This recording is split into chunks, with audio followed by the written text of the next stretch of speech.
Hello and welcome to Why Only Famous. My name is Ankur Agarwal, and today on this show we have a very special person with us. I met him in 2002 for the first time. Believe me, this young man with a dashing personality and a beautiful smile on his face carries an amazing aura with him.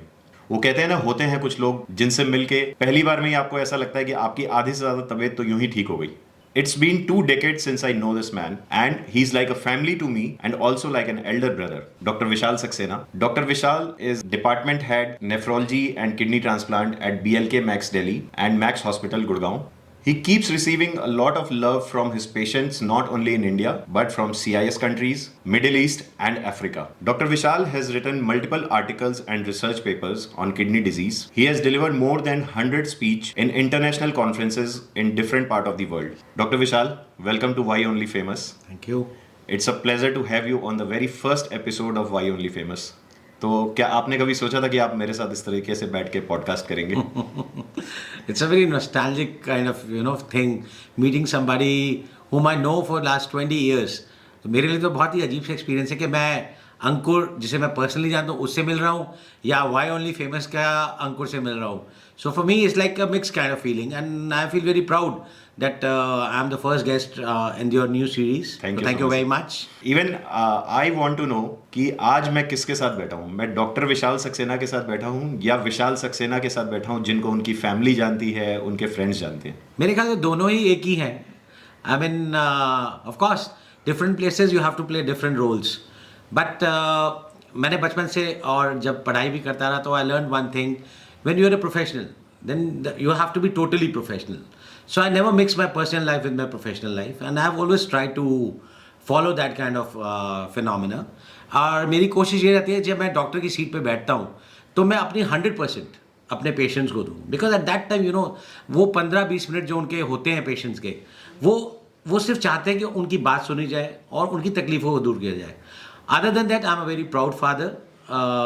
My wife can tell what kind of husband I am, and my mom can tell what kind of son I am. But I'm a very family person, so it's like a mixed kind of person. In the hospital, if you meet me, मतलब आपने तो मुझे देखा है hospital में कैसा होता हूँ. So there, of course, I always remain.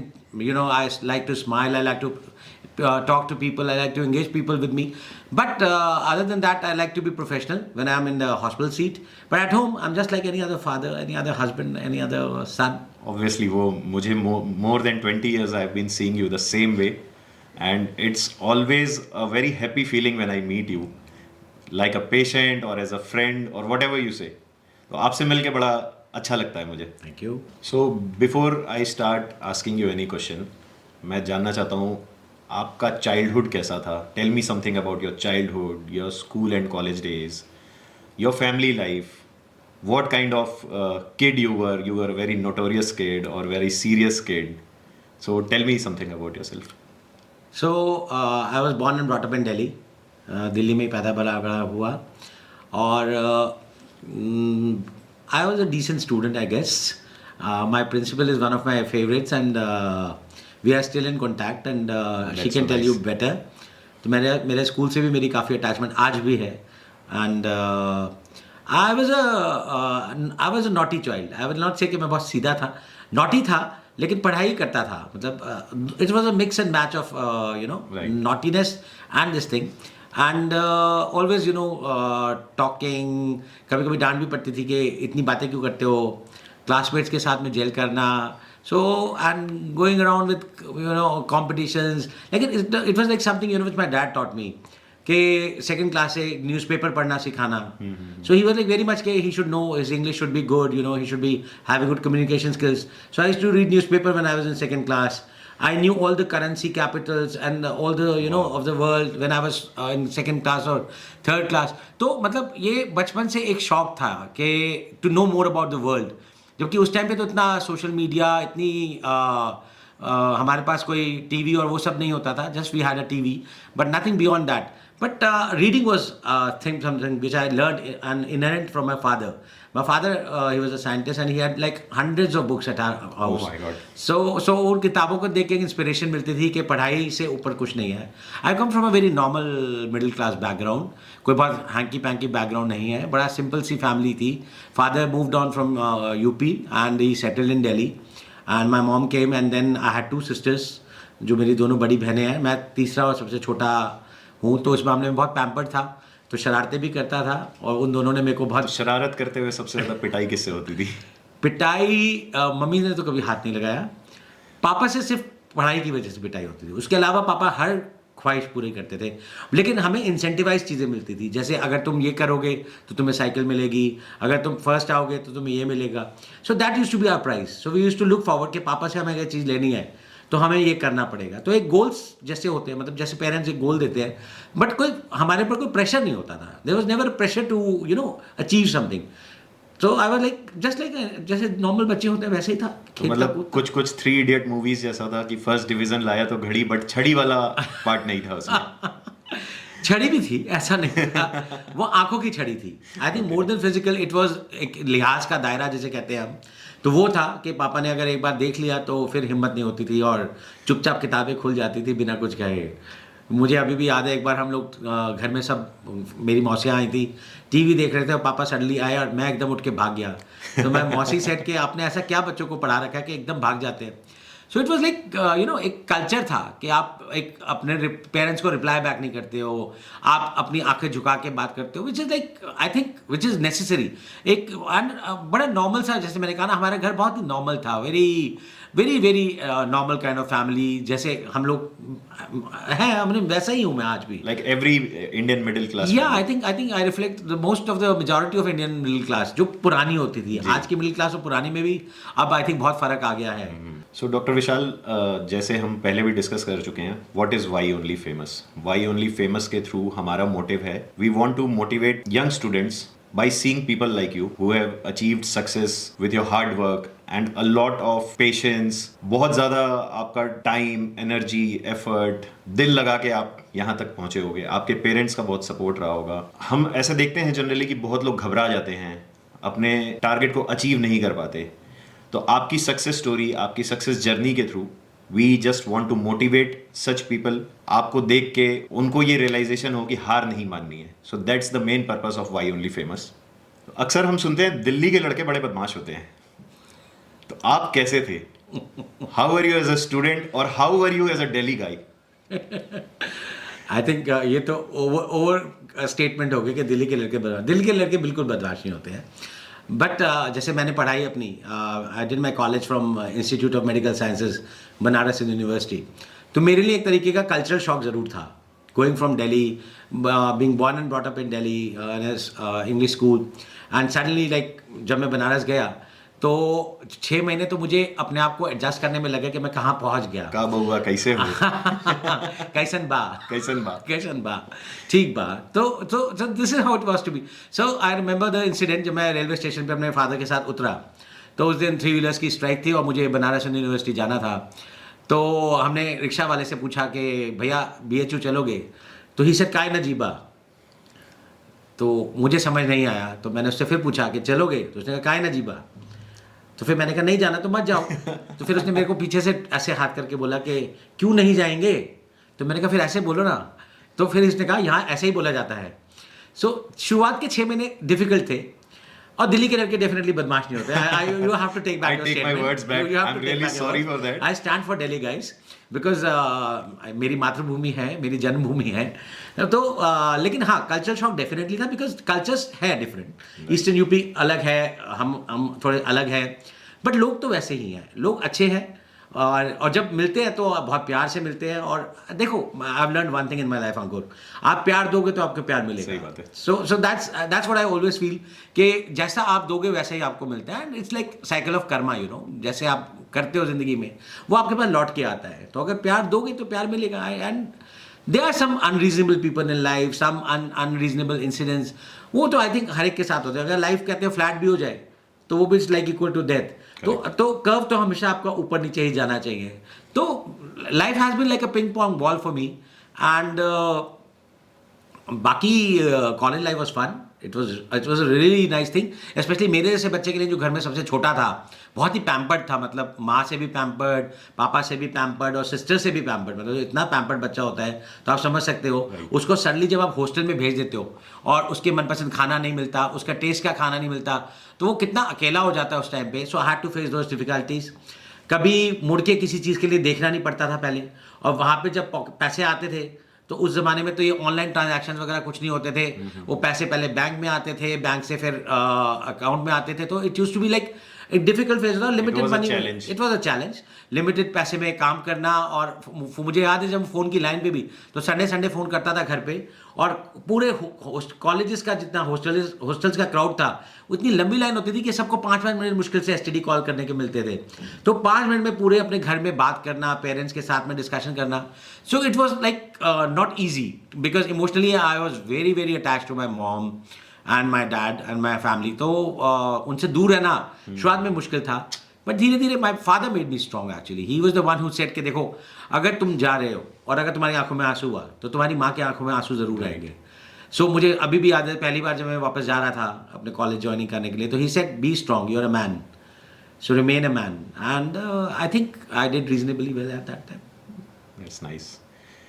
तो आप डॉक्टर बने, ये आपका सपना था या आपके पेरेंट्स का सपना था? अगेन आई थिंक मैं तो, मेरे पास मैथ्स भी था, बायो भी था, मैंने दोनों में ही क्वालिफाई कर लिया था।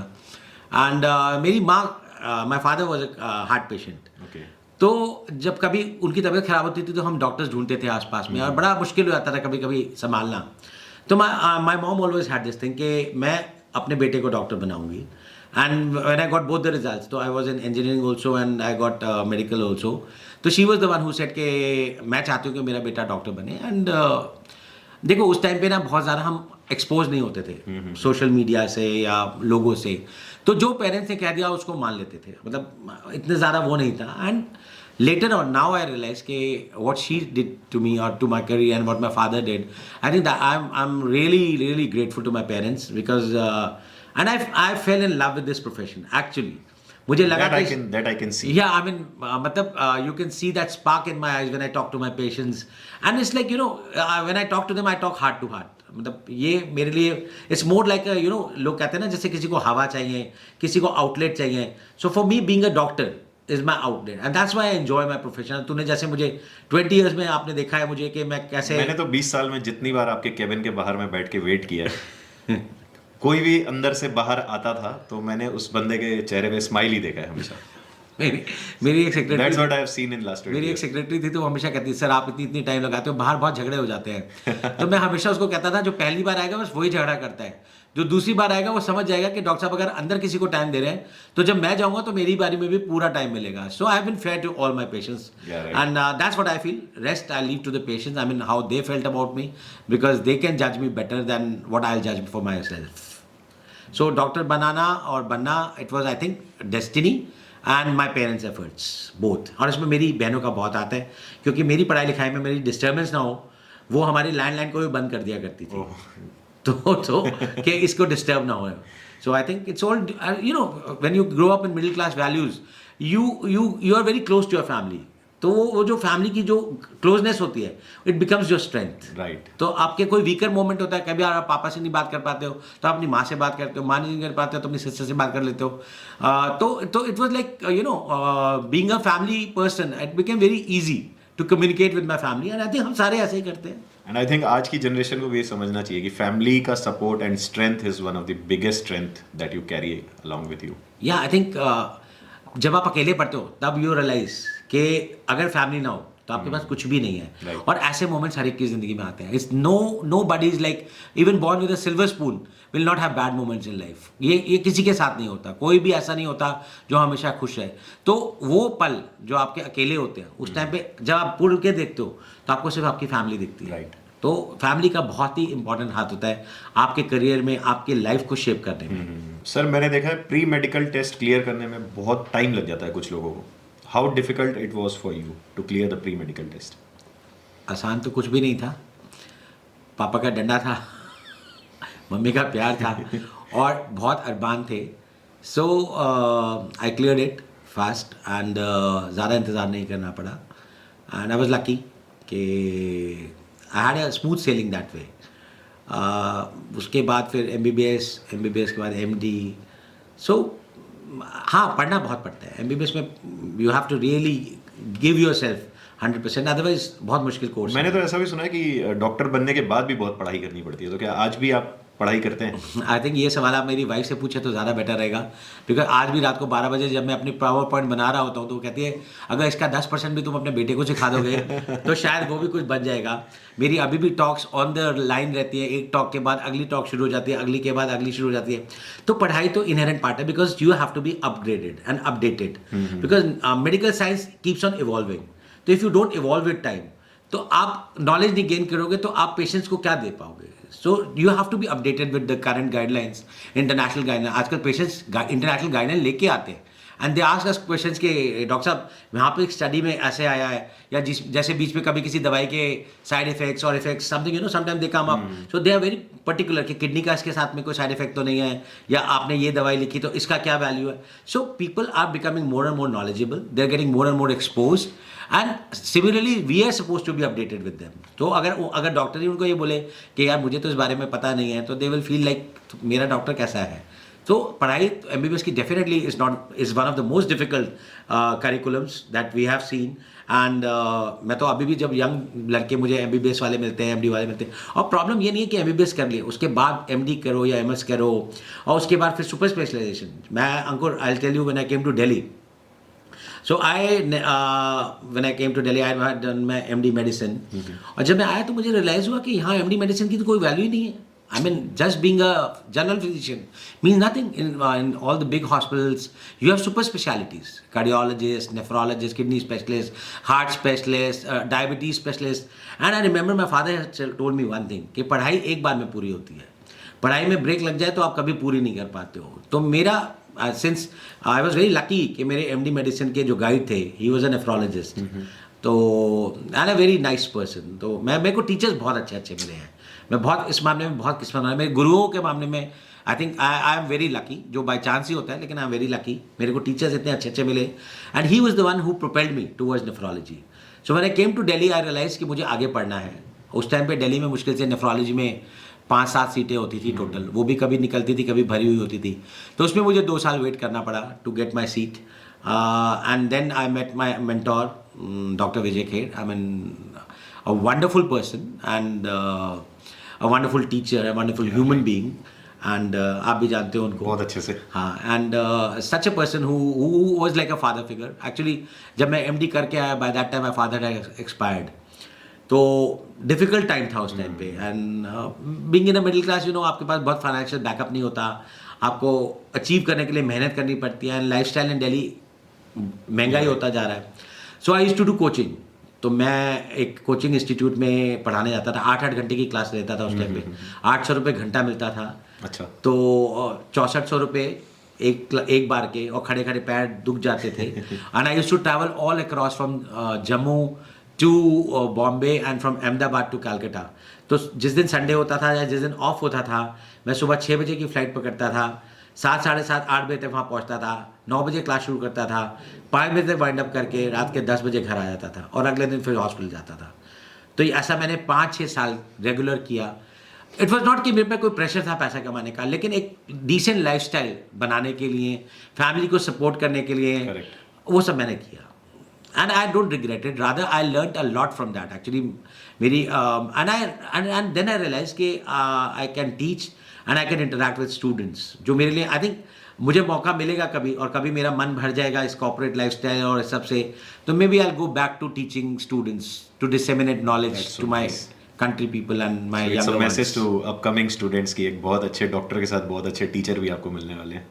I hope मेरी ये ड्रीम पूरी हो। मुझे आज भी पढ़ाना बहुत पसंद है, and I really love interacting with students. I mean, अच्छा लगता है। तो completing your school to becoming a doctor, how long that journey was?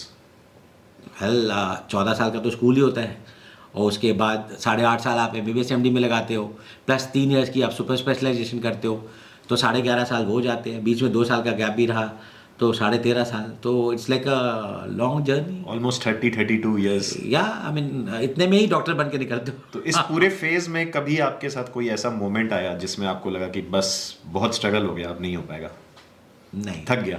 नहीं, आई थिंक आई बिन मैंने कहा ना, एक दो चीज़ें मेरे को मोटिवेट करती हैं। एक मेरे पापा, जो एक नो बैकग्राउंड से आके he became somebody, and then my mother who was always like supportive और वट एवर आई डिड। और एक ज़ील थी, एक लड़ने का जेस्ट, एक जो जज्बा होता है ना कि कुछ करके दिखाना है, to prove myself. It was not a fight against others, it was a fight within me, अपने से लड़ना, अपनी बार को रेज करना। और उसमें मेरे गुरुओं का बहुत हाथ है। I mean I have to name 3 people who have really helped me out. Dr. Jayaprakash Ojha, who's from Banaras University, Dr. Sanjeev Saxena, whom I met in Singhania, and Dr. Vijay Kher. And इन तीनों ने मुझे हमेशा propel किया, and they are all super people amongst their own self. उन्होंने मुझे बहुत propel किया कि आप बढ़ो और लड़ो। And I also realize actually fall back option भी तो नहीं था। मतलब अगर मैं चाहता भी कि मैं थक गया, रुक गया, तो मेरे पास कोई प्लान बी नहीं था। So I just had to carry on. तो जब करना ही है तो फिर अच्छे से करो ना। सही बात है। तो वो आग को जलाए रखो। एंड मैं कभी रुका नहीं। मैंने आज तक 2000 में मैं दिल्ली आया और आज 2023 है, मैं एक दिन भी बिना जॉब के या मैंने कोई ब्रेक नहीं लिया है। Wow. I could never afford a break because I never had that kind of money to afford a break. And बाद में फिर वो आदत ही बन गई। फिर एक हॉस्पिटल से दूसरे भी गया तो ऐसा था कि आज छोड़ा तो कल ज्वाइन कर लिया। कभी ऐसे नहीं किया कि चलो 1 महीने की छुट्टी लेके चले जाते हैं। वो लग्जरी डॉक्टर्स को वैसे भी नसीब नहीं होती है। I don't think doctors get that kind of luxury. मैंने पर्सनली भी आपको कई बार देखा है, आप रात को 2 बजे भी कई बार हॉस्पिटल में दिखे हो, मुझे सुबह 5 बजे भी दिखे हो। तो वो फेज आपका कब तक रहा? वो कहते हैं you are wedded to the hospital. So और जब आप रेजिडेंट बनते हो तो रेजिडेंट का मतलब है कि आप हॉस्पिटल के हो गए हो। तो वो तो आपका चलता रहता है, आप धीरे धीरे कम हो जाता है, ऐसा नहीं है। बट 2013 तक तो मैं वैसे ही काम किया मैंने। तो 13 साल पूरा तक किया। उसके बाद ये होता था कि कॉल्स करनी होती थी। तो जैसे जूनियर लेवल डॉक्टर जो थे वो नाइटें करते थे, लेकिन जैसे कोई पेशेंट आ गया रात को, कोई सिक पेशेंट आ गया, तो रात को 2 बजे हो या 4 बजे, उससे क्या फ़र्क पड़ता है? पेशेंट है, जान बचानी है। तो उसमें ना कभी मैं झिझका, ना मेरी मदर ने कभी कहा कि तुम रात को क्यों जा रहे हो, और ना मेरी वाइफ। I mean that way I been very lucky. बल्कि कई बार ऐसा होता है कि फ़ोन अगर बज रहा हो और मैं सो रहा हूँ तो my wife picks it up and कहती है विशाल उठो उठो, देखो कुछ इंपॉर्टेंट कॉल ही होगी। And then I get up on the phone, और जाना होता है तो जाना होता है। इसमें मतलब इसमें कभी डबल थॉट नहीं आया है। इन दैट केस मैंने तो खुद एक्सपीरियंस किया है। आपको किसी भी टाइम कॉल किया मैंने, रात के 2 बजे भी किया, किसी भी टाइम कॉल किया, you always answered my call. Even if you are not able to answer my call, I always got a call back from you.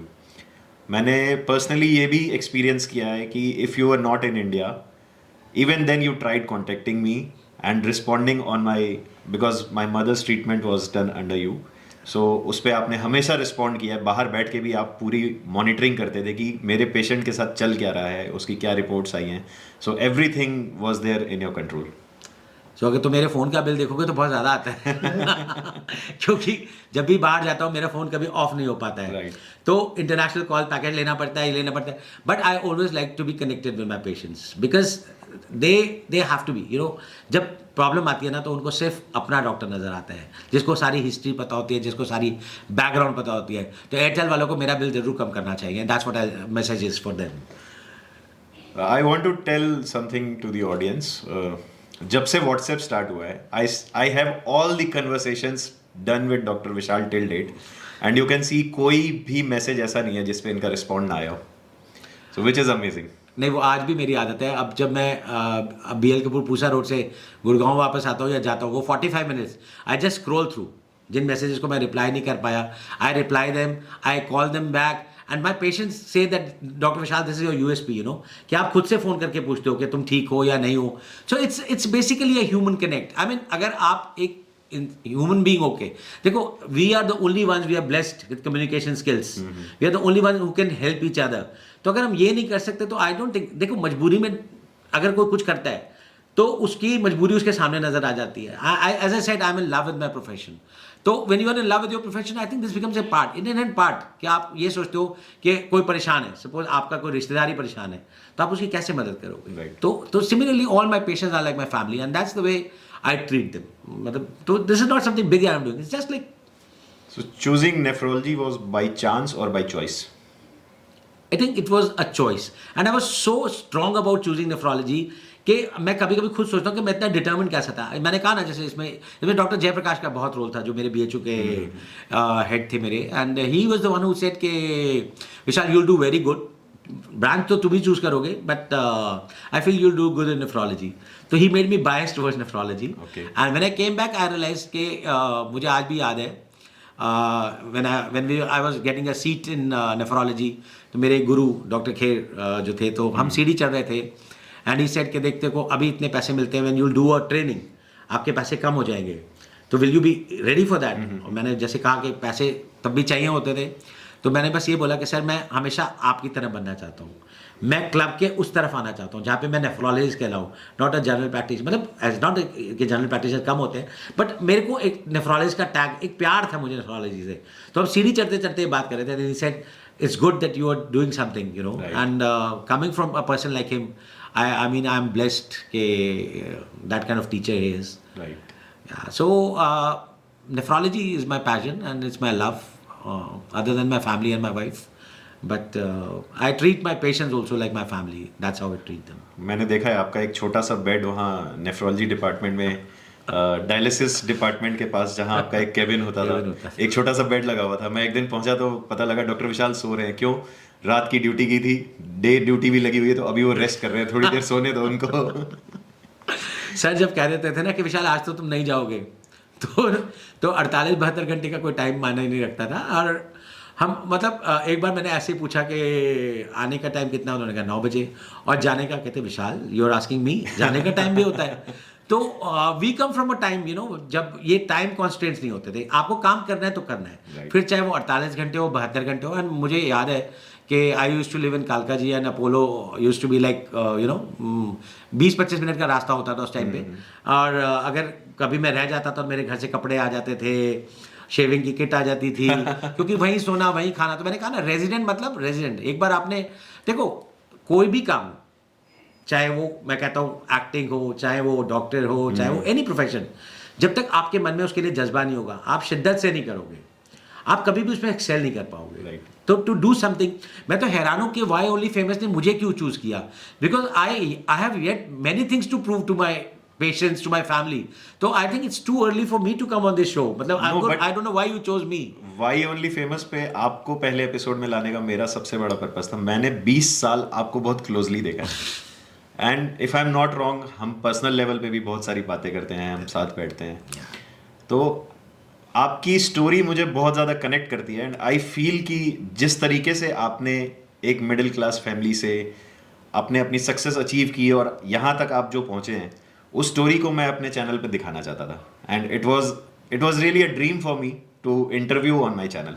नहीं, मैं भी देख रहा हूँ 20 साल पुराना अंकुर जो बहुत छोटा सा होता था, आज मेरा इंटरव्यू ले रहा है। So this is something very emotional for me also. But अभी सक्सेस तो अभी भी दूर है, अभी और अचीव करना है, अभी और आगे बढ़ना है, और लड़ाई चलती रहेगी। I mean I will work hard and I will keep on working hard. My best wishes are always with you. Thank you so much. तो आपने जैसे बताया, आपने BHU से अपनी मेडिकल साइंस की स्टडीज़ की है। कुछ BHU का experience, your first day in college और मिड सेशन के टाइम में कुछ रैगिंग वाला फेज भी आया होगा। जब आप जूनियर रहे होंगे तो आपने रैगिंग ली होगी, आपकी रैगिंग हुई होगी, और जब सीनियर बने होंगे तो आपने भी कुछ थोड़ी बहुत रैगिंग की होगी। तो उसका कुछ एक्सपीरियंस बताइए। तो आप बात करें बनारस हिंदू यूनिवर्सिटी या काशी हिंदू विश्वविद्यालय की, वो अपने आप में एक सिटी है। Right, it's such a beautiful university. मतलब मुझे लगता है हर एक इंसान को एक बार BHU जरूर जाना चाहिए। मतलब इट्स सो ब्यूटीफुल, और वहाँ का एनवायरनमेंट इतना खूबसूरत है। अब तो मुझे नहीं मालूम है, बट इतना खूबसूरत एनवायरनमेंट है कि you feel very positive in that environment. So lush green lawns, Ankur आप देखोगे ना, इतना हरा भरा है वो, कि इतना खूबसूरत कि आप उसके अंदर बिल्कुल ऐसे लगेगा कि जैसे आप बाहर ही नहीं निकलना चाहोगे। हाँ, रैगिंग टाइप होता था, मतलब डॉक्टर्स की रैगिंग होती थी, but it was never a physical kind of ragging, light ragging होती थी। उसे रैगिंग नहीं कह सकते, it was more like knowing your seniors and juniors. So I would not label it as a ragging, I would not say. हमारे at least BHU में ऐसा नहीं होता था, और हमारी जो होती थी 1 महीने की होती थी, उसके बाद फ्रेशर्स नाइट हो जाती थी, उसके बाद वही सीनियर्स। एक्चुअली देखा जाए तो रैगिंग तो सीनियर्स की होती थी उसके बाद पूरी उम्र। हमारे यहाँ अगर एक सीनियर ने आपको रैगिंग उस फर्स्ट मंथ में अगर आपको कुछ कहा, या आपको कुछ करने को कहा, या कोई टास्क दिया, उसके 1 महीने खत्म होने के बाद पूरी उम्र वो सीनियर हमेशा अपना पैसा निकाल के आपको खिलाता रहेगा, चाहे आप कितना भी कमा रहे हो, वो हमेशा आपके साथ खड़ा रहेगा। और चाय भी पीनी होगी तो आप बोलोगे बॉस आप मुझे चाय पिलाएंगे, तो हमारे जेब से पैसे नहीं निकलेंगे। लेकिन एक अदब कायदा जैसे होता है, अगर मेरे से एक साल सीनियर भी मुझे मिल जाए कहीं पे भी और एक ही चेयर होगी, तो I will offer that chair to him. तो मैं हमेशा बोलूंगा पहले आप बैठो, वो कहेगा नहीं नहीं तू बैठ, बट मैं कहूँगा नहीं पहले आप बैठो, या फिर दोनों खड़े रहेंगे। तो हमारे टाइम में ये तहजीब थी हमारी, मतलब। और मेरे जितने भी सीनियर थे जिन्होंने हमारे साथ इंटरेक्शंस किए, बातचीत की, they all become like mentors. बाद में वही हमें पढ़ाने भी आते थे, कमरे में बैठ के रात को हमें समझाते भी थे कि ये क्वेश्चंस आते हैं, इस टीचर को इस तरह डील करना है। सो एंड BHU की एडवांटेज ये थी कि 8.5 साल जब आप रहते हो तो 5 साल ऊपर और 5 साल नीचे आप अपने बैचेस को जानते हो, तो बड़ी कामरेडरी रहती है। और 50 का बैच होता है टोटल, तो जब 50 स्टूडेंट्स होते हैं तो हर एक को एक दूसरे का याद भी रह जाता है। तो you become a very close knit community. तो it was a very beautiful community. और BHU की सबसे ज़्यादा मज़ेदार बात ये थी कि एक तो सबसे अच्छी बात मेडिकल में ये होती है कि लड़के लड़कियों का रेशो बराबर होता है। तो आप सारी दुनिया की आप पार्टियाँ पुटियाँ भी करते रहते हो और एंजॉय भी करते हो। और दूसरा ये था कि BHU का ना एक बड़ा गेट है, तो वो गेट खुलता है मेन मार्केट में, जैसे लंका कहते हैं। तो आप किसी की आंखों से छुप के निकल नहीं सकते वहाँ से, और सारे लड़के वहीं घूम रहे होते हैं। तो अगर आप कभी किसी के साथ घूमने भी निकलोगे तो सब आपको पकड़ लेंगे कि ये आज किसके साथ घूम रहे थे, आज बाइक पे कौन था। तो वो स्टूडेंट लाइफ वाला जो फेज था, या कभी जैसे मुझे याद है कि एक वहाँ पे एक स्टॉल लगती थी मैंगो शेक की, तो अमीर चंद नाम था उसका। तो अमीर चंद की मैंगो शेक बड़ा फेमस होता था। तो मेरी जूनियर लड़कियाँ आनी थी 7-8, और मैं आ रहा था, जेब में मुश्किल से 30-40 रुपये भी नहीं थे। और उन्होंने कहा बॉस मैंगो शेक, तो अब पैसे ही नहीं। तो मैंने अमीर चंद को बोला यार पैसे तो है नहीं। उसने कोई बात नहीं डॉक्टर साहब, आप कहाँ भागे जा रहे हैं, पिला दे। तो उसने तो उस पर बड़ा गुस्सा आया कि बिना पैसे के भी इसने क्यों हाँ कर दिया। लेकिन बाद में इफ यू रियलाइज ना, you feel that you made a bond with them and it was there right. आज भी BHU में अभी भी ये परंपरा है। इट इज़, मैं जितने अपने सीनियर जूनियर को जानता है, आज भी ये परंपरा है कि मेरे सीनियर्स वो हमेशा मेरे को करेंगे और मैं अपने जूनियर्स को हमेशा प्रोपेल करूंगा कि वो भी आगे बढ़े। या अगर BHU वाले अगर आते भी है मेरे पास में, तो I will try to help them out in any ways which is possible. I mean that's the connection that Banaras Hindu university जैसे आप बोलते हो, that gave it to me. तो इसमें मुझे लगता है अमृत चंद जी ने बड़ा इंपॉर्टेंट रोल प्ले किया था कि डॉक्टर साहब के लड़कियों के सामने पॉकेट में पैसे नहीं है ये फील नहीं होने देना है। हाँ, मतलब अमीर चंद जी ने मेरी इज्जत रखी। अभी गया था मैं लास्ट ईयर मार्च में बनारस, ऑलमोस्ट 23 साल बाद। एंड उसके वो शॉप तो नहीं मिली, बट वही गलियाँ, वही थोड़ा सा फ़र्क हो गया है, अब सुंदर हो गया है, नए नए कॉरिडोर्स बन गए हैं। बट वो गंगा किनारे रात को जाना, लाइट चली जाए तो पंखे से हवा करना या दरवाज़ा खोल के सो जाना, पानी वही नॉर्मल कूलर का भर के ले आना, कोई हीटर गीज़र कुछ नहीं। I mean life was very simple actually, बहुत ही मतलब बहुत सिंपल ज़िंदगी जी है और बहुत मज़े से जी है। तो इतना टाइम बनारस में निकालने का, बनारस से तो बड़ी सारी यादें जुड़ी होंगी आपकी, कुछ खट्टी कुछ मीठी। कोई कुछ स्पेशल वाली यादें, कुछ जैसे कॉलेज टाइम में होता है कुछ लव स्टोरी वाली यादें। वैसे हम आप कहोगे तो हम इसको बाद में एडिट करके कट भी कर सकते हैं। नहीं, मेरा तो हमेशा दिल ही टूटा। काफियों का मैंने तोड़ा, कुछों ने मेरा तोड़ा। तो वो कहते हैं ना, कभी किसी को मुकम्मल जहां नहीं मिलता, कभी जमीन तो कभी आसमान नहीं मिलता। तो ये तो सभी के साथ है। आई थिंक हर एक का एक पास्ट होता है, हर एक के क्रशेज होते हैं, कभी वो वन साइडेड होते हैं। तो आई mean that's like I was like any other college guy, very average normal college guy, like will enjoy life, जो पार्टी भी करता था, जो गाने भी गाता था, जो स्टेज पे चढ़ के अंताक्षरी भी कराता था। So I had all the funs and पढ़ता भी था। शायद आपने ही मुझे एक बार बताया था कि BHU में you are the gold medalist and आपका वहाँ पे नेम प्लेट पे आपका नाम लिखा हुआ है। नहीं, गोल्ड मेडलिस्ट तो नहीं था, बट जो नेफ्रोलॉजी करते हैं BHU में, हम मतलब उस टाइम पे जो उन्होंने नेफ्रोलॉजी किया था, तो एक डायलिसिस डिपार्टमेंट के बाहर एक बोर्ड बना हुआ है, जो लड़के वहाँ से निकल के जाते, तो वहाँ पे मेरा नाम आज भी लिखा हुआ है। तो उसकी फ़ोटो भी मेरे पास आई थी बीच में, वो किसी आई थिंक फ़ोन में होगी कहीं ना कहीं। तो वो देख के मेरा इस बार बहुत मन था कि मैं अपने बेटे को वहाँ लेके जाऊँ, बट अनफॉर्चुनेटली इलेक्शंस थे उस टाइम पे जब मैं गया था, तो lot of rush and in the city, so I could not reach my hospital that day. But मेरा मेरा बहुत मन था कि मैं अपने बेटे को वो So maybe वो next दिखाऊं। time you will take him. Definitely. और Banaras is always on my mind in my heart. तो अब जल्दी एक प्लान बनाऊंगा जब घर वालों को सबको लेके जाके एक बार देखो, जिसने बनारस में काशी में शिव जी को ना जिया उसने काशी विश्वनाथ नहीं सही देखा, बात है। और जिसने संकट मोचन से वरदान नहीं लिया तो उसने क्या किया। तो और बनारस की तो ब्यूटी ही इसमें है कि it's a very very lively city. वहाँ कभी रात नहीं होती है, कभी बनारस बंद नहीं होता है।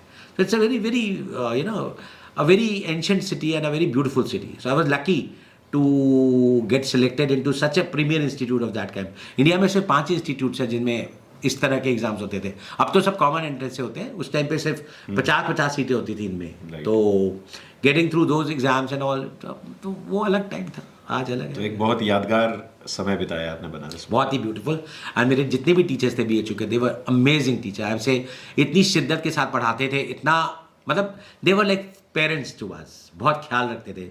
मैं हमेशा थैंक्स करूँगा अपने मेडिसिन के टीचर्स का, अपने हर टीचर का। जो भी मुझे अभी भी कभी कभी मेरे टीचर जब इधर उधर मिल जाते हैं तो मतलब हाथ पैर तो उनके छूने का मन करता ही है, साथ में मन करता है। अगर भगवान ने करे कभी उनको किसी की ज़रूरत हो तो हम हमेशा हैं। And that goes for my school teachers also. They were lovable and they are still lovable.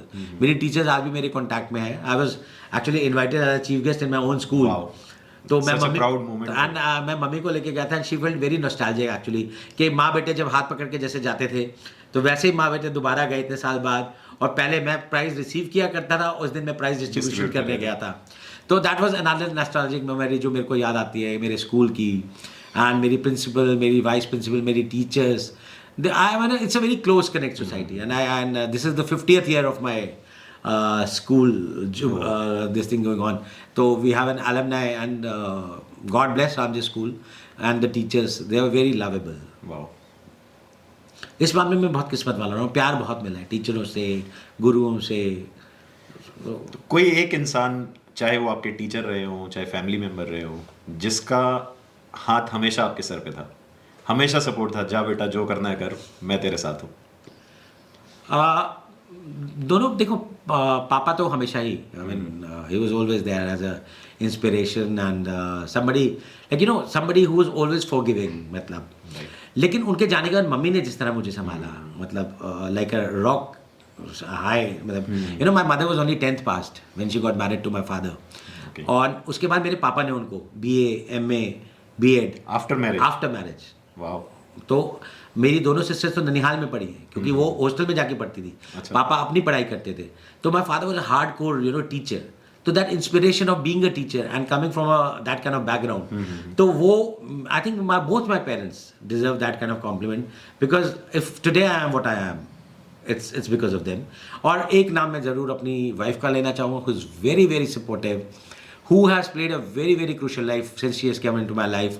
मतलब जिस तरह वो मेरे को सपोर्ट करती है, जब मैं कभी परेशान होकर किसी पेशेंट की ख़राब हालत देख के घर में आता हूँ, या कभी कभी कुछ बात हो जाती है तो मूड ऑफ हो जाता है, तो she Pep's me up, she cheers me up, she says कि विशाल सब ठीक हो जाएगा, तुम हो ना, तुम ठीक कर दोगे। मतलब तो that kind of confidence when I get from my, I mean तो it's like a complete support system होता है। दैट्स व्हाई से परिवार को जोड़ना बहुत ज़रूरी है, परिवार के साथ होना वो और भी ज़रूरी है। तो यंग जनरेशन को मैं हमेशा ही कहता हूँ कि अकेली लाइफ तो मिल जाएगी, वो तो हमेशा मिल जाती है जब आप कॉलेज से जाते हो। अब तो बहुत खुल गया है वर्ल्ड, कोई UK जा रहा है, कोई US जा रहा है। मैं आपको ये भी बता दूँ, I had pass my US MLE, I was about to go to my, मतलब मेरी प्लानिंग ये थी कि MD के बाद मैं US ही जाऊँगा पढ़ने के लिए, but since my father expired the same year, तो आई लॉस्ट दैट अपॉर्चुनिटी। और फिर किस्मत ने दोबारा वो अपॉर्चुनिटी 2014 में दी, फिर दुबई जाने का हुआ, almost everything got settled and that very day my mom was diagnose with cancer. तो 2 बार ऐसा हुआ जब मैंने सोचा कि मैं जाऊं, लेकिन शायद भगवान ने कहा कि तुम हिंदुस्तान में रहो और यहीं सेवा करो। सो अच्छा कह लो, बुरा कह लो, नियति हम कह तो लो, इसको अच्छा ही मानेंगे कि destiny कह लो। इतने अच्छे डॉक्टर हमारे पास हमारी कंट्री में ही हैं, और हमें मौका मिलता है कि हम आपसे जुड़े हुए हैं, और आपसे जिसने भी ट्रीटमेंट कराया है, not only my mother, I have referred more than, I think if I am not wrong, more than 50 patients. और जितने भी लोग आपसे मिल के गए हैं, एवरीवन वाज लाइक यार ऐसा डॉक्टर नहीं देखा मैंने कभी। सो it's a blessing for us कि आप यूएस या दुबई नहीं जा पाए. नहीं, मुझे भी कोई रिग्रेट नहीं है. मुझे अपनी मातृभूमि से बहुत प्यार है and I am very happy out है. बीएचयू का कोई एक ऐसा मोमेंट जो बहुत अच्छा था और कोई एक ऐसा मोमेंट जो बहुत खराब रहा हो. बहुत अच्छा तो होता था जब बारिश होती थी तो चाय समोसा खाने के लिए क्लास बंक करके एक बीएचयू के अंदर ही बिरला मंदिर है, संगमरमर का बना, वो बहुत सुंदर मंदिर है. तो वहाँ पे समोसा चाट खाना जाना, that was the most beautiful time. बारिश में भीगते हुए भुट्टा खाना और चाय पीना, तो वो सबसे फेवरेट टाइम था. बुरा टाइम ऑफ कोर्स था पापा के जाने के बाद, जो एक साल मैंने वहाँ पे निकाला. That was a very difficult time. वो थीसिस टाइम भी था, वो एग्ज़ाम टाइम भी था, पास होना भी ज़रूरी था. तो बहुत, और फैमिली की, क्योंकि ये सब दिल्ली में थे, मैं बनारस में था. So I think that was the most difficult time. बहुत सारी जिम्मेदारियां भी आ गई होंगी आपके ऊपर. हाँ, मतलब एक सिस्टर की शादी नहीं हुई थी, मम्मी थी, तो वो सारी भी पूरी करनी थी. So it's a mix bag. Nobody, मैंने कहा ना, कभी मुकम्मल जहाँ नहीं मिलता, तो it's been a mix baggage. कभी खुशी कभी गम. डॉक्टर साहब, अपनी थोड़ी डिग्रीज के बारे में बताइए, आपने कौन कौन सी डिग्री की हैं. सो मैंने MBBS और MD मेडिसिन किया बनारस हिंदू यूनिवर्सिटी से. उसके बाद मैंने DNB नेफ्रोलॉजी किया इंद्रप्रस्थ अपोलो हॉस्पिटल से under doctor Vijay Kher.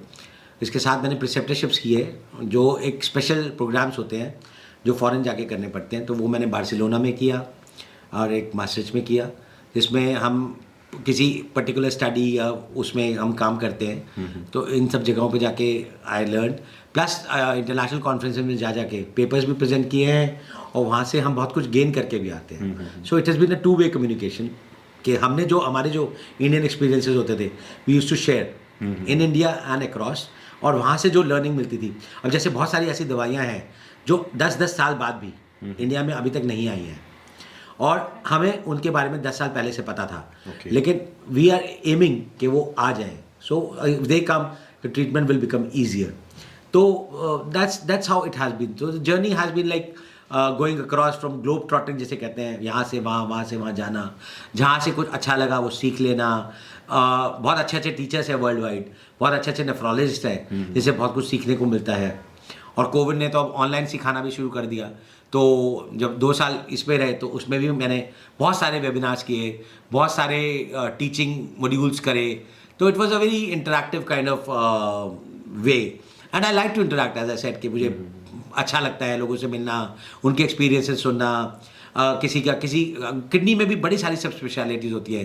Glomerular disease, कोई ट्रांसप्लांट के बारे में ज़्यादा करता है, कोई डायलिसिस में ज़्यादा करता है, कोई जेनेटिक बीमारियों में ज़्यादा वर्क करता है. तो it's always good to learn what's new, and as I said कि डॉक्टर को हमेशा अपडेटेड रहना पड़ता है. तो इन सब लोगों से आप मिलते हो तो आपका ना पर्सपेक्टिव वाइडन हो जाता है. तो जितना वाइडन पर्सपेक्टिव होगा उतनी आप नॉलेज गेन करोगे, तो आप अपने पेशेंट को हमेशा बेस्ट दे पाओगे. और जहाँ आपको लगता है कि जहाँ पे आपको, देखो, हर इंसान को अपनी लिमिट पता होती है, और एक डॉक्टर के लिए बहुत ज़रूरी है अपनी लिमिट जानना. मतलब ये जो डॉक्टर, कुछ कभी, I am not generalizing, but कभी कभी डॉक्टर्स बह जाते हैं कभी कभी. तो बहना नहीं चाहिए, हमेशा ग्राउंडेड रहना चाहिए, और we are as humans as anybody else. तो एंड पीपल शुड ऑल्सो, हमारे यहाँ बहुत बड़ा कल्चर है कि आप भगवान हो. वो शुरुआत में तो भगवान होते हैं, बाद में वो इंसान भी नहीं रहने देते. तो let's be natural, let's understand कि एक डॉक्टर है, उसकी भी लिमिटेशन है, और एक पेशेंट है, वो किस कंडीशन में है, उसकी भी लिमिटेशन है. तो उसमें मैं हमेशा, जैसे मेरे पेशेंट्स होते हैं, अगर उनको लगता है कि कुछ ऊपर नीचे हो रहा है या उनको ऐसा फील होता है, तो I always give them an option कि आप जाके 3-4 जगह जाके राय ले आइए, आप एडवाइजेज ले लीजिए. So it helps them out also. उनका कॉन्फिडेंस भी, जब वो 4 जगह जाते हैं, उन्हें पता लगता है कि इलाज यही होना है, so then they feel comfortable कि they are okay with that. तो एक कम्युनिकेशन बिल्ड करना अपने पेशेंटों के साथ, that is very very important. I think that's the only factor. एक डॉक्टर को, if you can't communicate with your patient, तो आप उसका ट्रस्ट कैसे गेन कर पाओगे? मतलब ट्रस्ट तो तभी आएगा जब आप कम्युनिकेट करोगे. तो कभी कभी छोटी छोटी बातें समझाना बहुत ज़रूरी होता है पेशेंट्स को, क्योंकि उस सीट पे जो बैठा होता है वो बहुत ही दुविधा में बैठा होता है, उसे खुद नहीं समझ आता. मैं आपको एक बड़ा अच्छा एग्जाम्पल बताता हूँ. I went to IIM Ahmedabad for a course for doctors. तो they took us to a blind school. तो उस ब्लाइंड स्कूल में जब वो हमें लेके गए, तो कुछ बिल्कुल अंधेरा था, एक पतली पतली दीवारें थी, और उसमें हमें एक दूसरे के हाथ कंधे कंधे पकड़ पकड़ के जाना था. तो मेरे आगे मेरा एक फ्रेंड था, मेरा पीछे एक फ्रेंड था, और एक आवाज़ थी जो मैं गाइड कर रही थी कि अब आप राइट जाइए, अब लेफ्ट में पत्थर है, आपका पैर पड़ जाएगा, पैर ऊपर करिए, आप ऐसे निकलिए. तो मैं पीछे वाले से पूछता था, तुम हो? मैं आगे वाले से पूछता था तुम हो, तो कहते हाँ है, तो we were walking like that. तो जब बाहर आए ना तो इट वी रियलाइज कि व्हाट बीइंग ब्लाइंड इज। तो उस टीचर ने हमें दो ही चीज़ पूछी, आपने किस पे विश्वास किया? तो हमने कहा हमने उस आवाज़ पे विश्वास किया और जो अपने साथी थे उन पे विश्वास किया। कहते हैं ऐसे ही जब पेशेंट आपके पास आता है वो एक ब्लाइंड ट्रस्ट लेके आता है, तो you should give them a kind of advice that you could depend on. वो आवाज़ बनो या वो साथ बनो। तो that I am teaching, it was a phenomenal experience. मतलब आई रियली मतलब उससे मैं बहुत रिलेट कर पाया and that made my passion for my telling my patients the truth and everything became even more this thing कि अपने patient से और झूठ नहीं बोलना चाहिए। जो पेशेंट की कंडीशन है उसको साफ साफ बताएंगे, कम्युनिकेशन ओपन रहेंगे, तो नॉर्मली पेशेंट डू ट्रस्ट, ऐसा नहीं है। लेकिन कुछ हादसे फिर भी होते हैं, कुछ लोग बड़े अनरीजनेबल भी होते हैं, तो it's a mix and match. मतलब basically it's a two way trust and two या आई मीन कई बार लोग बहुत ओवर जीलस एक्सपेक्टेशन लेके आते हैं, तो वो भी गलत होता है। बिकॉज एज आई सेड हम भगवान नहीं है, we are as humans as anybody else. Maybe आपने किसी और चीज़ में पढ़ाई की है, हमने किसी और चीज़ में पढ़ाई की है, बट उस पढ़ाई की भी लिमिटेशंस हैं, उन ड्रग्स की भी लिमिटेशन है, और प्लस आप किस कंडीशन में पेशेंट को लाते हो आपको वो भी तो देखना पड़ेगा। जैसे आजकल मैं न्यूज़पेपर में पढ़ता हूँ कि यहाँ लड़ाई कर दी, हॉस्पिटल तोड़ दिया, ये कर दिया। I think we should do away with these kind of things, and a strict law should come. That I would definitely say to our government कि एक strict law लाए कि जैसे आपने फ्लाइट्स के लिए कर दिया कि नो जोन कर देंगे आपको, they will ban you for 6 months, year or lifelong from flying. Similarly, why does this not should apply to the doctors also? क्यों आप डॉक्टर सेफ्टी की बात नहीं करते हैं? क्यों डॉक्टर्स को कहीं ना कहीं आप देखो न्यूज़ में तो एक आध किस्सा आपको मिल जाएगा कि उसने इलाज कोई जानबूझ के गलत नहीं करता। मुझे नहीं लगता, I am yet to meet a doctor जो अपने पेशेंट को खराब करना चाहेगा। देखो ब्लैक शीप हर प्रोफेशन में होते हैं, मैं ये भी नहीं कह रहा, I am not generalizing things, but what I am saying is कि हमें विश्वास करके ही चलना पड़ेगा। जब ट्रस्ट होता है तो चीज़ें आपके फेवर में वर्क भी कर जाती है। Right. तो कभी कभी वो म्यूचुअल ट्रस्ट जो होता है ना, it works for you. And if you remember your mother had a very difficult time जब Right. मैंने उनको कहीं पे भेजा और मैंने कहा आप जाओ और उनसे इलाज कराओ, she will be fine, and she came back fine. So that was a kind of trust I had with या you. So because I knew कि मेरे पास वो लिमिटेशंस है कि मैं वो वाला पार्ट नहीं कर सकता। So I said you there because I knew कि this guy is the best for that kind of therapy, so that doctor was the best. Right. So that's how you build the trust between each other. तो doctor साहब जैसे आपने बताया कि kidney में भी बहुत सारी फील्ड्स होती हैं, बहुत सारे स्टडीज़ होती हैं।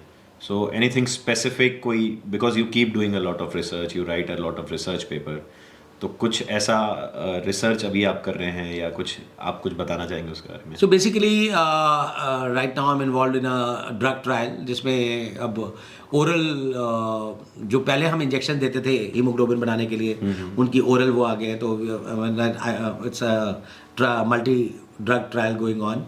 देन उसके अलावा हम ट्रांसप्लांट्स में now India is like at part. अब हमें क्यों बाहर के पेशेंट्स आते हैं? Because India is complete with most of the technology in the world. We are at par with any international institute. We do everything that is done worldwide. हमें technology की कमी नहीं है, किसी भी चीज़ की हमारे पास कमी नहीं है। कुछ ड्रग्स की कमी ज़रूर हो जाती है क्योंकि वो पेटेंट के इश्यूज और वो सब होते हैं which the law has to follow in own course.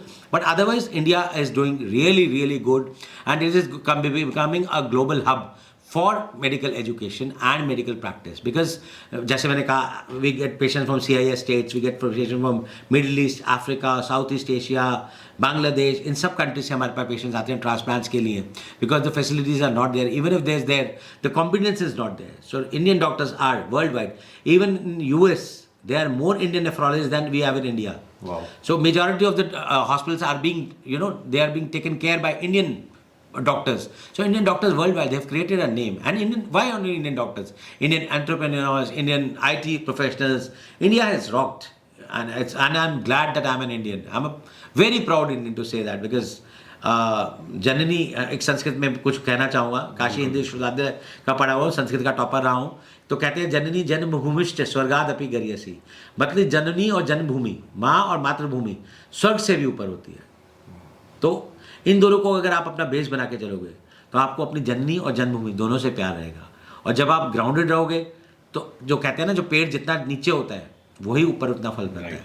तो ये बात आज की जनरेशन जो fast you know everything early, बहुत जल्दी जल्दी जल्दी, ठीक है, आई अंडरस्टैंड कॉम्पिटिशन भी बढ़ रहा है, वो टाइम अलग था, ये टाइम अलग है, so I can understand that insecurities to gain early, but कोई शॉर्ट टर्म प्लान्स कभी भी नहीं होता। वो बहुत कम लोग, बड़े नसीब वाले लोग होते हैं जिनको शॉर्टकट्स या वो मिल जाते हैं, वरना ज़िंदगी में हमेशा आपको काम, मेहनत, इसका कोई शॉर्टकट है ही नहीं। You have to work hard. अगर सपोज आप फिल्म इंडस्ट्री में भी देखो, अगर आप अच्छे हैं तभी आप टिक पाते हैं, वरना अगर आपकी डायनास्टीज भी हैं तब भी आप एक दो फिल्मों में आने के बाद आपको खत्म हो जाते हैं। तो when people talk about these things, if you are good you will be good anywhere, but if you are not good, और वो गुड होने के लिए बहुत मेहनत करनी पड़ती है, बहुत जज्बा रखना पड़ता है, बहुत इमोशनल भी होना पड़ता है, और बहुत प्यार करना पड़ता है अपने प्रोफेशन को। तो ये these are all the things, you know, people might find कि I am talking very, you know, a utopian kind of thing, may I am talking something above the world, but this is the fact of life. आप आज नहीं समझोगे, जब थोड़े और बड़े हो जाओगे, मेरी उम्र में पहुंचोगे तो शायद जल्दी समझ जाओगे, बट दिस इज हाउ हम सबकी जिंदगी निकलनी है। This is a very important message for the youth. Yeah, because life has no shortcuts. My father always used to say कि धीरे धीरे मिलती है, तो हमें तो हर चीज़ धीरे धीरे मिली है। इस पूरी जर्नी में आपको बहुत सारे अवार्ड्स भी मिले होंगे, बहुत सारी अचीवमेंट्स रही होगी, तो one of your biggest moment जिसमें आप, you, your family, your mother, everyone feel proud of it. Awards तो एक्चुअली मेरे घर वालों को इतनी आदत हो गई थी अवार्ड्स लेने की कि स्कूल से आना तो 2-3 अवार्ड लेके आ जाना, कभी डिबेट में, कभी एलोक्यूशन में, कभी रेसिटेशन में, कभी सिंगिंग में। सो दे नेवर फेल्ट कि अवार्ड लाना is a big thing, so they always felt कि ये तो ले ही आएगा, मतलब ऐसा नहीं था कि इतना ईजी होता था, but they always felt. But recently अभी लास्ट ईयर ही I got Times of India achievement award for amongst being the top 100 nephrologists of India. Wow. It was given in Goa by our Chief Minister Pramod Sawant in Goa and Mandira Bedi.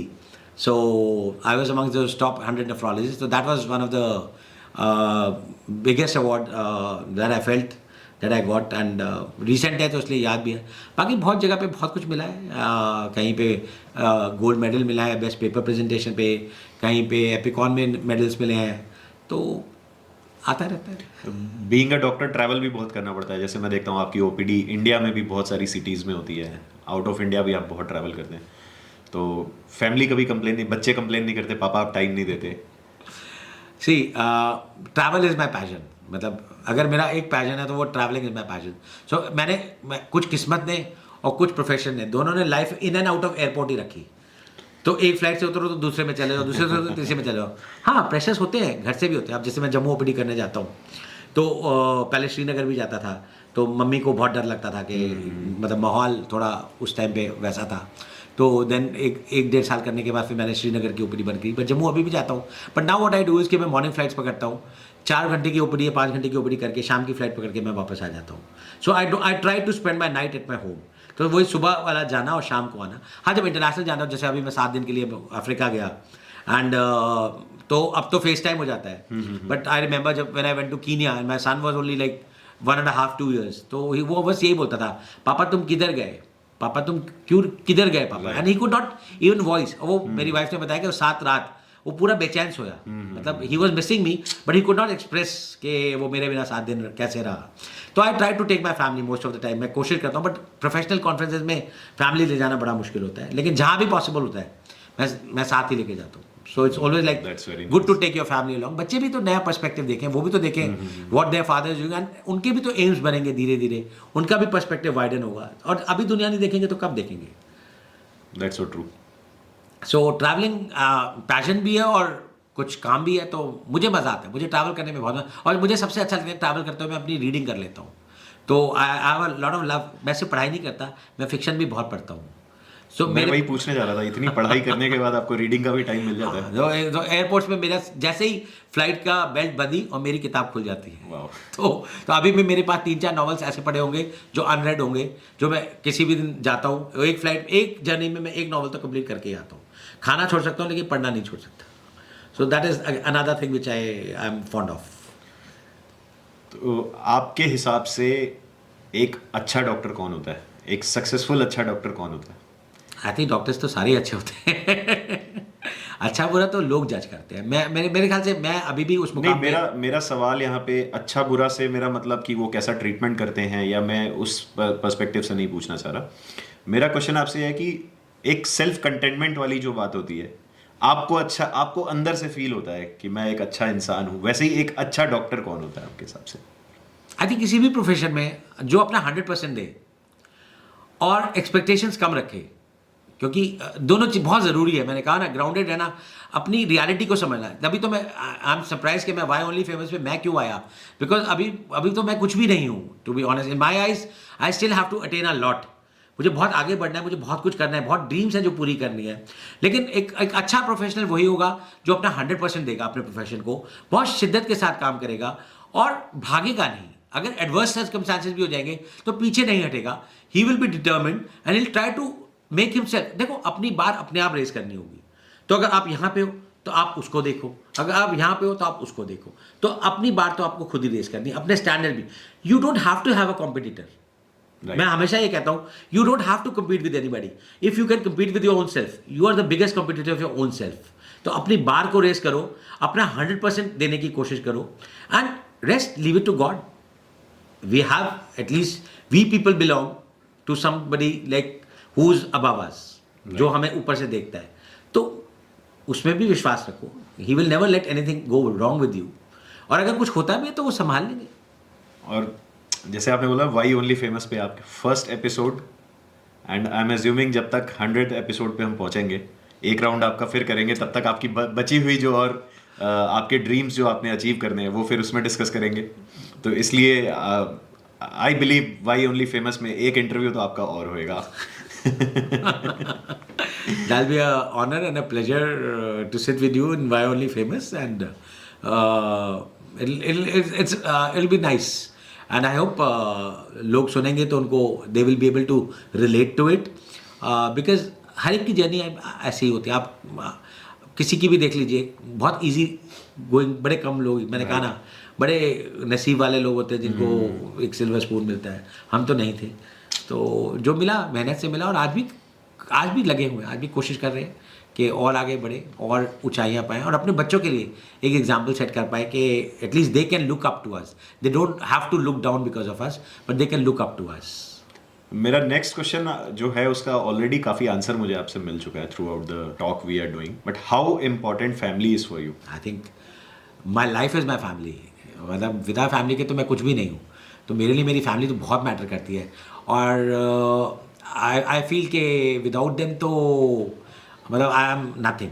So for me my work and my family both are important, and without my family I'm nothing। अभी बहुत सारे ऐसे students होंगे जो doctor बनना चाहते हैं, बहुत सारे ऐसे स्टूडेंट्स हैं जो डॉक्टर की पढ़ाई ऑलरेडी स्टार्ट कर चुके हैं, तो आप उनको कुछ गाइडेंस देना चाहेंगे? बहुत से ऐसे भी स्टूडेंट हैं जो डॉक्टर बनना चाहते हैं बट किसी तरह का सपोर्ट नहीं है, उनको पता नहीं है क्या तैयारी करनी है, क्या एग्ज़ाम देना है, किस तरीके से आगे बढ़ना है इस फील्ड में। तो उनके लिए कोई एक मैसेज या कुछ ऐसी गाइडेंस जो मे बी हो सकता है उनके बहुत सारे हिडन क्वेश्चंस का आंसर दे दे वो। सो बेसिकली यही कहूँगा कि अगर आप डॉक्टर बनना चाहते हो तभी डॉक्टर बनो। अगर you have to follow your dreams, तो जो बनना चाहते हो वो बनो। लेकिन अगर बन गए हो या आपको कुछ है तो try to excel in whatever field you want to do. तो शिद्दत, मेहनत, इसका कोई शॉर्टकट नहीं है। मेहनत तो करनी ही पड़ेगी, और मेडिकल साइंस तो बहुत ही मेहनत करने वाली जगह है। वैसे हर फील्ड इस टाइम पे कॉम्पिटिटिव है, हर फील्ड में बहुत काम है। मैं ये कहूँ कि सिर्फ मेडिकल साइंस में काम ऐसा नहीं है। Even software engineers, IITians, everybody is working hard. कौन है जो आजकल मेहनत नहीं कर पाता? हाँ, ये बात अलग है कि डॉक्टर्स कई बार दे फील के एज हो जाती है, उम्र बड़ी हो जाती है पढ़ते पढ़ते, और कंपटीशन बहुत ज़्यादा होने के बाद they don't get the right opportunities. But वो अपॉर्चुनिटी भी आएगी, थोड़ा सा संयम और धैर्य की भी ज़रूरत है। तो you have to be patient and you have to be perseverant, and you have to have that passion to attain and achieve that goal. हाँ, जहाँ पे आपको प्रॉब्लम लगती है आपको चूज करनी फील्ड, ब्रांच, तो आजकल तो इतने प्लेटफॉर्म्स खुले हुए हैं, मीडिया में इतना कुछ है, you can put your thoughts out and you can get counselling done. हमारे टाइम में तो काउंसलर्स भी नहीं होते थे, बट नाउ डेज तो you have your counsellors there, so you can go for counselling. और काउंसलिंग के लिए जाना कोई बुरी बात नहीं है, rather counselling offers you the best advantage, और हो सकता है वो आपकी जो वीकनेसेस हैं उनको दूर करके आपकी जो पोटेंशियल्स है उसको हार्नेस कर दे। तो आई थिंक आजकल तो चीज़ें ज़्यादा आसान, बल्कि हमारे टाइम में तो बहुत कम डॉक्टर या इंजीनियर हमारे टाइम में तो यही होता था। आज बल्कि लोगों के पास क्या नहीं है, कोई सोशल आर्ट्स वो करता है, कोई मार्केटिंग में जाता है, कोई सेल्स में जाता है, कोई एडवर्टाइजिंग में जाता है। So people have so many things to do, but हमारे time we had the least option actually, but now the world is full of options. और ज़रूरी नहीं आपने अगर MBBS कर लिया तो आप कुछ और नहीं कर सकते। If you are good at singing, why not become a singer rather than just being labeled as a doctor? So follow your passion, follow your dreams. पर उस ड्रीम्स को पाने के लिए मेहनत करो, जी जान लगा दो। मतलब इतना कि आपको खुद को लगे कि हाँ मेरा कंटेंटमेंट, और कंटेंटमेंट भी नहीं आनी चाहिए। जिसको कंटेंटमेंट आ गई वो उसका ग्रोथ ही रुक जाएगी। So to attain a success you always have to strive for a bar. As I said, keep on raising your own bar and be your own best competitor. That's what I want to say to all the youngsters, all my younger colleagues. Work hard. There's no shortcuts in medical science. मेहनत तो करनी पड़ेगी भाई आपको, और updated भी रहना पड़ेगा। तो इमेजिन करूं कि मैं 8th क्लास का एक स्टूडेंट हूं और मुझे डॉक्टर बनना है। Just a general question I want to ask कि कहाँ से शुरुआत करनी चाहिए और किस तरीके से आगे बढ़ना चाहिए इसमें? तो उसमें बेसिकली ये है कि आपको एक तो बायोलॉजी लेनी पड़ेगी अपने 10th में, और 12th तक you have to have a biology. और उसके बाद आजकल there are lot of coaching institutes and other places जो ऐसी क्लासेस ऑफर करते हैं, जो आपको ओरिएंट कराते हैं फॉर योर MBBS के लिए, प्री मेडिकल एग्जामिनेशन के लिए। तो उसके थ्रू आप जा सकते हैं, you can study through them and but don't get over biased and overwhelmed bye all these things. अपना कंफर्ट जोन भी देखना ज़रूरी होता है और अपने पैशन देखने ज़रूरी होता है। तो ज़रूरी नहीं है कि बायो ले लिया है तो आपने डॉक्टर ही बनने के लिए बायो लिया है। Biology can be use for a lot of other things also. You can become a scientist, you become a researcher. I mean, scope is opening up. The world is opening up, and India is, I'm telling you, is as a hub for opening doors. Of course, India में research work इतना ज़्यादा अभी नहीं है. People feel a doctor is only a doctor who practices in clinical hospitals. उनको वो doctors नजर ही नहीं आते जो रिसर्च करते हैं। ऑनेस्टली बता रहा हूँ, जबकि उनका इतना योगदान होता है। आज अगर जो ड्रग्स हम देख रहे हैं मार्केट में नए नए आ रहे हैं, जो लाइफ सेविंग एसेंशियल ड्रग्स है, वो कौन बना रहा है? वो भी डॉक्टर्स ही बना रहे हैं, जो लैब्स में काम कर रहे हैं, दिन रात अपनी रिसर्च करते हैं। So we should give due to both the doctors who are practising and who are non practising doctors. तो कभी कभी लोगों को लगता है अरे जो दवाई वाला है वही डॉक्टर है, जो कहीं लैब रिपोर्ट कर रहा है या जो माइक्रोबायोलॉजी में बैठा है वो डॉक्टर। ऐसा नहीं है। Without them we are incomplete, without us they are incomplete. So we work as a cohesive group. तो डॉक्टर बनने के लिए सबसे पहले आप बायोलॉजी लीजिए, अपनी ओरिएंटेशन को क्लियर करिए और जर्नी देखिए कि आपको क्या चाहिए। Because if you compare your self with IIT IIM kind of person जिसको 2 करोड़ का पैकेज निकलते ही मिल जाए, तो फिर आप गलत फहमी में जी रहे हैं। मेडिकल साइंस में ऐसा कुछ नहीं होने वाला आपके साथ। आपको हर सीढ़ी को पार करना पड़ेगा। ऐसा कोई नहीं होगा जिसको इमीडिएटली 4 जंप इकट्ठे मिल जाएंगे। You have to go through each and every steps. So be ready for it. और लड़ाई है, हर कोई अपने प्रोफेशन में लड़ाई लड़ता है। लड़नी पड़े तो लड़ लीजिए। मैं भी लड़ा, मेरे भी ज़िंदगी एक लड़ाई है एक तरीके की। आप भी लड़िए, बाकी आपकी किस्मत और ईश्वर का साथ। That's it, and my best wishes. And कोई एक मैसेज उन लोगों के लिए जो बहुत अंडर प्रेशर, पीयर प्रेशर में, फैमिली प्रेशर में आके डॉक्टरी की फील्ड में तो घुस गए हैं बट कंप्लीट नहीं कर पा रहे। कुछ ऐसे भी हैं जो पेरेंट्स का इतना ज़्यादा प्रेशर है, तो ऐसे स्टूडेंट्स और ऐसे पेरेंट्स को कोई मैसेज आप देना चाहेंगे? सबसे पहले तो पेरेंट्स को बोलना चाहूँगा, अपने बच्चों को प्रेशराइज करना बंद करें। उनकी पढ़ाई देखना, उनको मोटिवेट करना अच्छी बात है, लेकिन बच्चे का सुख किस में है, बच्चे की अच्छाई किस में है, वो सबसे इंपॉर्टेंट है। तो अपने बच्चों को, उनके पोटेंशियल को जानिए। कई बच्चे पेंटिंग में अच्छे होते हैं, कई बच्चे गाने में अच्छे हैं। अब अगर लता मंगेशकर डॉक्टर होती तो क्या हम इतने सुरीले गाने सुन पाते? नहीं सुन पाते। तो शी इज़ अ लेजेंड। मतलब आज अगर आप सरस्वती माँ का नाम लेते हो तो साथ में लता जी का नाम लेते हो, क्यों लेते हो? लेकिन अगर वो म्यूजिक में नहीं गई होती तो हम उन्हें सुन नहीं पाते। Similarly doctor Homi Jehangir Bhabha who made the atomic India this thing, he was another kind of doctor. He was a scientist. तो इस टाइप के डॉक्टर्स हैं। Then people who have made Infosys, who are making Tata, I mean, all these kind of people, who are motivators for. आजकल आप youngsters देखो, startups वाले देखो, आजकल टीवी पे इतने नए मैं young लोग देखता हूँ, entrepreneurs देखता हूँ। I feel like, look at them, they are so versatile. So medical is not the only science, but हाँ अगर आपका passion है, but पेरेंट्स की भी रिस्पॉन्सिबिलिटी उतनी है अपने बच्चे की खुशी देखने की। ऑफ कोर्स मैं ये नहीं कह रहा कि अपने बच्चे के ऊपर ध्यान नहीं दीजिए, उसको जो कह रहा है उसको छोड़ दीजिए, नहीं, बट एक थोड़ा सा कंट्रोल रख के बच्चे की लाइक्स एंड डिसलाइक्स को रिस्पेक्ट करना सीखे। हमारे प्रॉब्लम ये है कि हम बच्चों को अपने हिसाब से चलाना चाहते हैं। आज की दुनिया ऐसी नहीं रही, they are expose and sometime बच्चे आपको ज़्यादा अच्छा सिखा देते हैं, दे आर बेटर टीचर। देख आज पहले क्या होता था, कूड़ा उठाया फेंक दिया, कोई कुछ नहीं बोलता था। आज अगर एक ग्लास की बॉटल भी पड़ी होती तो मेरा बेटा बताता, पापा look, somebody has thrown that bottle on on the road. So the kids are getting more exposed to the world and they are becoming more mature. Earlier वो जल्दी mature हो रहे हैं, हम लेट mature होते थे, वो जल्दी mature हो रहे थे। उनको अच्छा बुरा समझ आ रहा है, लेकिन ज़्यादा एक्सपोजर जो होता है वो भी खतरनाक होता है। तो उनका एक्सपोजर को थोड़ा सा कंट्रोल करिए, देखिए वो क्या कर रहे हैं, तो थोड़ा सा उनके ऊपर नज़र रखना, उसमें गलत बात कुछ नहीं है। आई am not talking about being a helicopter mom और अ फादर, बट थोड़ा सा कंट्रोल रखना बच्चों पे, वो क्या कर रहे हैं क्या नहीं करना, उनकी इच्छाओं को समझना। मैं तो कहता हूँ, अगर मेरे बच्चे सिंगिंग में अच्छा निकलना चाहते हैं, and they have a potential, my son wants to play football, I will be the most happiest person. I will never want them to be a doctor, but if they want to become a doctor, they follow me, their choice. So I leave it to them, but with a guided advice कि बच्चे इसमें इतनी मेहनत है, इसमें इतना है, तो आप देखो आप चाहते क्या हो उस पर। तो और जो घुस चुके हैं मेडिकल साइंस में and they are not liking it, still no time lost, आप कुछ और कर लो। That's a very important. So you can move it. Life always gives you chances to move ahead. ये आपको आउट ऑफ द बॉक्स सोचना है, ये आपके लिए कोई और नहीं सोच सकता, ये आप ही सोच सकते हो कि what is out of the box for you. तो जिसकी out of the box thinking होती है वही एंटरप्रेन्योर होता है, चाहे वो मेडिकल साइंस में हो, चाहे वो आईटी में हो, चाहे वो किसी भी इंडस्ट्री में हो, जो आउट ऑफ द बॉक्स सोचेगा। अब कितने मूवीज आती हैं, कोई मूवी किसी की क्लिक कर जाती है, क्यों? क्योंकि वो डिफरेंट जॉनर की मूवी होती है, तो वो हीरो हिट हो जाता है। तो sometime you have to try yourself out, और अगर उसमें फेल भी होगा तो क्या हुआ? कहते हैं गिरते हैं शाह सवारी मैदान जंग में, वो तिफल क्या गिरे जो गिरे चलेंगे घुटनों के बल पे। वाह। तो ये भी एक कहावत है। तो गिरिए सीखिए, फिर गिरिए, फिर सीखिए, लेकिन एक लेवल तक ही गिरना है, उसके बाद उठना है और सीखना है। सही बात है। सो अगर आप घुस गए हैं और आपका मन नहीं है तो please change your branch, you are still too not late, remember that. आप डॉक्टर नहीं होते तो क्या होते? मैं अगर डॉक्टर नहीं होता तो शायद एक सिंगर होता। तो आपके इस आंसर से हम एक गाना सुनना चाहते हैं आपसे। मेरे गले में खराश है। नहीं, कुछ तो 2 लाइन तो आपको सुनानी पड़ेगी। ओके,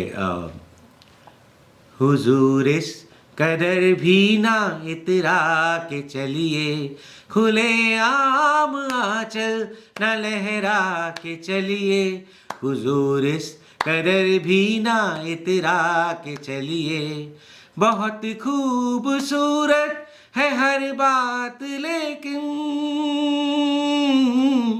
बहुत खूबसूरत है हर बात लेकिन, अगर दिल भी होता तो क्या बात होती, लिखी जाती फिर दास्ताने मोहब्बत, वो अफसाने जैसी मुलाकात होती, हुजूर इस कदर भी ना इतरा के चलिए, खुले आम आंचल न लहरा के चलिए, हुजूर इस कदर भी ना इतरा के चलिए।